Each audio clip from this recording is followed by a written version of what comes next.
Hollow men doctor के साथ खुलता है। सेबेस्टियन कैन, जो एक शानदार लेकिन थोड़ा मेगालोमैनियाक आणविक जीव विज्ञानी है और अमेरिकी सेना के लिए एक अदृश्यता सीरम पर काम कर रहा है, साथ ही एक सीरम जो विषय को वापस दृश्यता में लौटाएगा।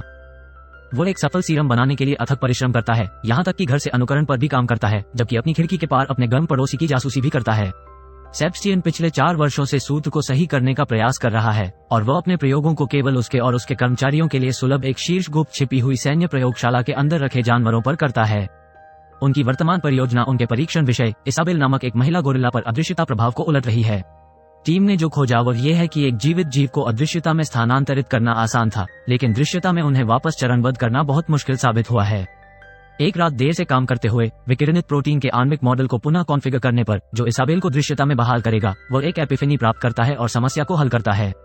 वो तुरंत अपनी सफलता की रिपोर्ट अपने स्टाफ के शीर्ष सदस्यों को देता है और अपनी पूर्व प्रेमिका डॉक्टर लिंडा मैके, जो उनकी टीम में एक वैज्ञानिक भी हैं।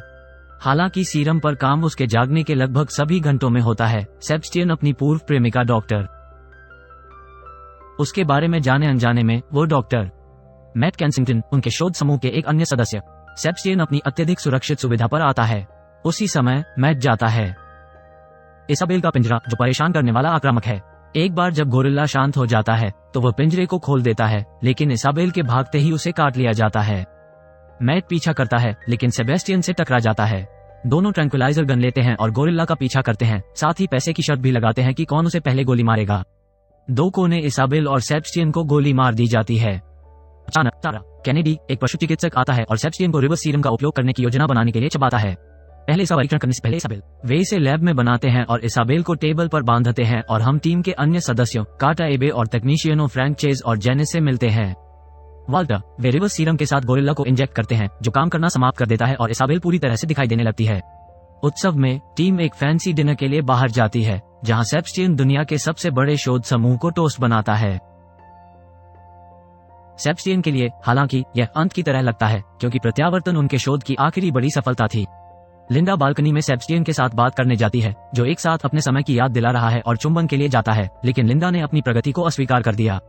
सेना को अपनी सफलता की सूचना देने के बजाय सेबेस्टियन स्पष्ट रूप से निरीक्षण समिति से झूठ बोलता है, जिसमें उसके पुराने शिक्षक डॉक्टर क्रेमर और लिंडा और मैट से बात करते हैं और उन्हें यह कहकर मना लेते हैं कि अगर उन्हें बताया होता तो सरकार परियोजना को अपने हाथ में ले लेती, लेकिन अब वे चरण 3 पर जा सकते हैं और एक मानव परीक्षण कर सकते हैं जो अपेक्षाओं से कहीं अधिक होगा और उन्हें नोबेल जीतेगा।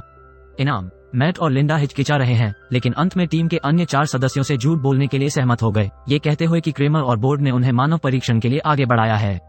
विषय सेबेस्टियन स्वयं। डॉक्टर सेबेस्टियन को तैयार करते हैं और उसे टेबल पर ले जा देते हैं। वे सीरम को उसकी नसों में इंजेक्ट करते हैं और जैसे जैसे उसकी त्वचा बिखरने लगती है और पारदर्शिता के लिए दर्दनाक बदलाव के बावजूद अंत में प्रक्रिया सफल होती है।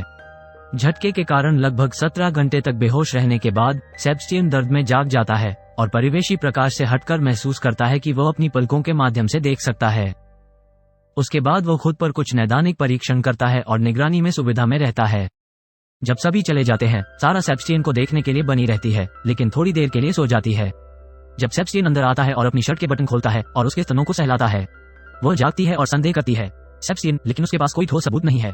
वो फिर से लिंडा पर एक चाल चलने का प्रयास करता है, लेकिन वो उसे अस्वीकार करती रहती है।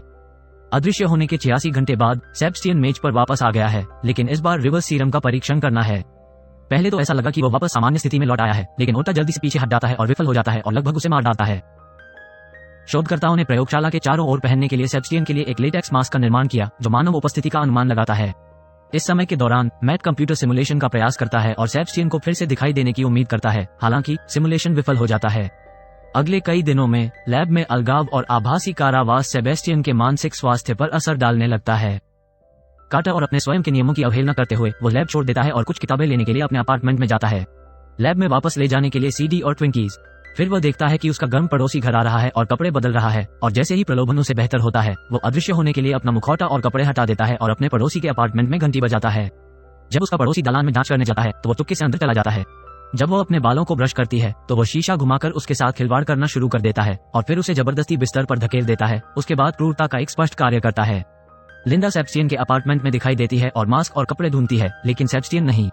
जैसे ही वो अपने पड़ोसी के साथ अपने बुरे काम को पूरा करता है, सेबेस्टियन लिंडा को खिड़की के पार अपने अपार्टमेंट में देखता है।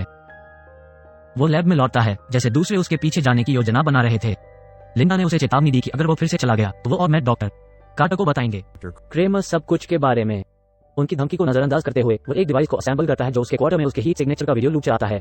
दोहराई जाने वाली छवि फ्रैंक को यह विश्वास दिलाने में मूव बनाती है कि सेबेस्टियन अभी भी प्रयोगशाला में है, जबकि वास्तव में वो लिंडा पर जासूसी कर रहा है। सेबेस्टियन मैट और लिंडा को एक साथ प्यार करने के लिए देखता है और ईर्ष्या से अपने बेडरूम की खिड़की को तोड़ देता है। दोनों फ्रैंक को बुलाते हैं, जो उन्हें बताता है कि सेबेस्टियन अभी भी बिस्तर पर है। इस बीच लिंडा और मैट के एक साथ विचार से निराश और नाराज होकर एक क्रोधित सेबेस्टियन प्रयोगशाला में लौट आया। एक अदृश्य कुत्ते के कष्टप्रद भौंकने को बर्दाश्त करने में असमर्थ सेबेस्टियन कुत्ते के पास जाता है, उसे आश्वस्त करता है कि उसका मतलब है कि उसे कोई नुकसान नहीं है, फिर उसे अपने नंगे हाथों से पिंजरे की दीवार के खिलाफ क्रूरता से मार डालता है। टीम को जल्द ही पता चलता है कि वे एक रिकॉर्डिंग देख रहे थे और सेबेस्टियन उनकी जानकारी के बिना लैब छोड़ रहे थे। लिंडा और मैट ने समिति को सूचित करने और डॉक्टर के पास जाने का फैसला किया। सेबेस्टियन पर गुप्त प्रयोग सहित सब कुछ के बारे में उसे बताने के लिए क्रेमर के घर। डॉक्टर क्रेमर निराश हैं और उन्हें बताते हैं कि उन्हें परियोजना से निकाल दिया गया है। सेबेस्टियन ने उनका अनुसरण किया है और हर शब्द को सुन रहा है। डॉक्टर क्रेमर तब सेना को सेबेस्टियन के बारे में सूचित करने के लिए कॉल करने का प्रयास करते हैं, लेकिन सेबेस्टियन ने फोन लाइन काट दी है और क्रेमर को बाहर ले जाता है, जहां वो फिर उसे अपने स्विमिंग पूल में डुबो देता है। अगले दिन सेबेस्टियन तब तक इंतजार करता है जब तक कि पूरी टीम लैब में न हो जाए और फिर फोन और सभी सुरक्षा कोड को निष्क्रिय कर देता है, सिवाय उसके अपने। वो अपने कपड़े और लेटेक्स मास्क हटा देता है और उन सभी का शिकार करना शुरू कर देता है। जेनिस पीछे छूट जाती है जबकि टीम सेबेस्टियन को खोजती है। वो उसे ढूंढता है और 4 लाइन के भीतर उसका गला घोंट देता है और उसके शरीर को एक लॉकर में रख देता है। जेनेट का शव मिलने के बाद लिंडा, सारा और फ्रैंक लैब में छिप जाते हैं और कोशिश करते हैं और अपने एक्सिस कोड को पुनर्स्थापित करते हैं, जबकि मैट और कार्टर ट्रैंक्विलाइजर गन लेते हैं और अपने थर्मोग्राफिक इमेजिंग चश्मे का उपयोग करके खाली हॉलवे में सेबेस्टियन का शिकार करने जाते हैं। मैट स्टीम बैन से सेबेस्टियन के रूप में हीट सिग्नेचर की गलती करता है और उस पर शूट करता है और अब मैट चारों ओर मुड़ता है। कार्टर सेबेस्टियन द्वारा हवा में उछला जाता है, जो एक पाइप के ऊपर है। इससे पहले कि मैट शॉट मार पाता, सेबेस्टियन ने कार्टर को एक स्टील बार से नीचे फेंक दिया, जिससे उसकी कैरोटिड धमनी कट गई। सेबेस्टियन फिर मैट की ओर ध्यान देता है, उसे ताना मारता है और फिर उसे लगभग मार देता है, लेकिन लिंडा हस्तक्षेप करने और मैट को सुरक्षा के लिए खींचने में सक्षम है। सारा और फ्रैंक बमुश्किल होश में और गंभीर रूप से घायल कार्टर को ढूंढते हैं। फ्रैंक की इच्छा के बावजूद रक्तादान के लिए सारा भाग जाती है। सेबेस्टियन को पास में देखकर वह पूरे कमरे में खून के छींटे मारती है, उसके उस पर चलने और अपना स्थान प्रकट करने की प्रतीक्षा करती है।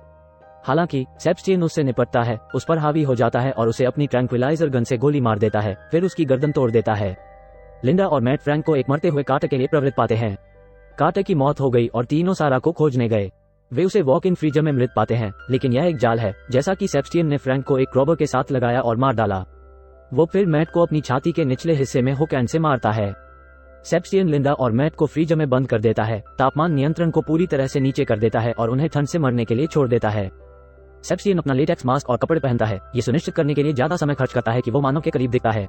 इस बीच लिंडा मैट के घाव को डक्ट टेप से सजाती है और फिर फ्रीजर से बचने का रास्ता निकालती है। लिंडा एक डिफिब्रिलेटर और अन्य लैब उपकरण का उपयोग करके एक इलेक्ट्रोमैग्नेट का निर्माण करती है और इसका उपयोग दरवाजा खोलने के लिए करती है। वो मैट को गर्म करने के लिए आग जलाती है और फ्लेमेथ्रोवर के लिए आवश्यक भागों को इकट्ठा करती है। लैब में सेबेस्टियन जगह को नष्ट करने और टीम की हत्याओं को कवर करने के लिए नाइट्रोग्लिसरीन बना रहा है। वो नाइट्रो को सेंट्रीफ्यूज में डालता है, टाइमर चालू करता है और कीबोर्ड को नष्ट कर देता है, इसलिए इसे रोका नहीं जा सकता। जैसे ही वो जाने के लिए लिफ्ट में प्रवेश कर रहा है, लिंडा प्रकट होती है और उस पर अपना क्रूड ब्लोक फायर करती है। उसका लेटेक्स मास्क और कपड़े जलने लगते हैं। सेबेस्टियन बमुश्किल आग की लपटों से बच पाता है। लिंडा अपने स्थान को प्रकट करने के लिए सीलिंग स्प्रिंकलर शुरू करने के लिए फ्लेमेथ्रोवर का उपयोग करती है। सेबेस्टियन उसके और 2 लड़ाई के पीछे दिखाई देता है। जैसे ही वो मरने वाली होती है, मैट प्रकट होता है और सेबेस्टियन को कोवा से मारता है। किसी कारण से वह काम खत्म नहीं करने का फैसला करता है और सेबेस्टियन ठीक हो जाता है और क्रॉबर को जब्त कर लेता है, लेकिन गीले होने पर वह क्रॉबर को घुमाता है और फ्यूज बॉक्स से जुड़ता है, जिससे खुद को बिजली मिलती है। जैसे ही उसके शरीर में बिजली दौड़ती है, सेबेस्टियन आंशिक रूप से दिखाई देता है। उसकी मांसपेशियां, हड्डियां और अंग देखे जा सकते हैं, लेकिन उसकी त्वचा और उसके बचे हुए बाल अदृश्य रहते हैं। लिंडा और मैट नाइट्रो को विस्फोट के बारे में पाते हैं और लिफ्ट शाफ्ट पर चढ़कर लैब को छोड़ने का फैसला करते हैं। लैब शाफ्ट में आग भरते हुए फट जाती है। सेबेस्टियन के प्रकट होने पर दोनों लगभग बाहर हो गए। वो लिंडा को उनके नीचे लिफ्ट के शीर्ष पर नीचे ले जाता है और उसे आखिरी बार चूमता है, इससे पहले कि वो अंत में लिफ्ट केबल को पकड़कर और कार को ढीला करके उसे मारता है। सेबेस्टियन को नीचे नरक में भेज देता है।